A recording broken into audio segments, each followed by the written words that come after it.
सफर और दोस्ती, ये दो अल्फाज जब एक साथ आते हैं तो दिल में एक खुशगवार एहसास पैदा होता है।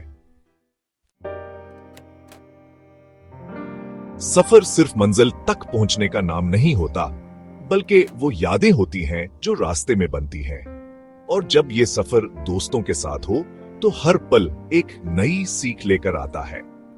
पहली बात जो आप दोस्त के साथ सफर करते हुए सीखते हैं वो है टीम वर्क। हर चीज का प्लान करना, कौन क्या लेकर आएगा और साथ मिलकर चीजों को मंजम करना एक सबक होता है। दोस्त के साथ सफर करते हुए आप सीखते हैं कि हर किसी का अपना एक अंदाज होता है। कभी आप कंप्रोमाइज करते हैं, कभी एडजस्ट करते हैं। ये चीज आपको बेहतरीन इंसान बनाती है।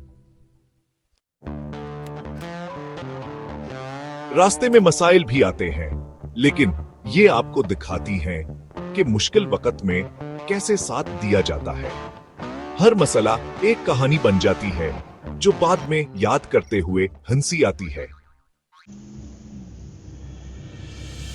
सफर में सबसे खूबसूरत बात यह होती है कि आप एक दूसरे को और बेहतर समझने लगते हैं। हर नई याद, हर सेल्फी और हर लम्हा दोस्ती को और मजबूत करता है। दोस्तों के साथ सफर एक स्कूल की तरह होता है, जहां हर पल कुछ सिखाता है। दोस्ती, सब्र और शुक्रगुजार होने का मतलब समझने का सबसे बेहतरीन तरीका ये सफर ही है। तो दोस्तों, अगले सफर के लिए तैयार हो जाओ और याद रखो, मंजिल से ज्यादा सफर का मजा लो। सफर और दोस्ती का कॉम्बिनेशन ही जिंदगी का असल मजा है।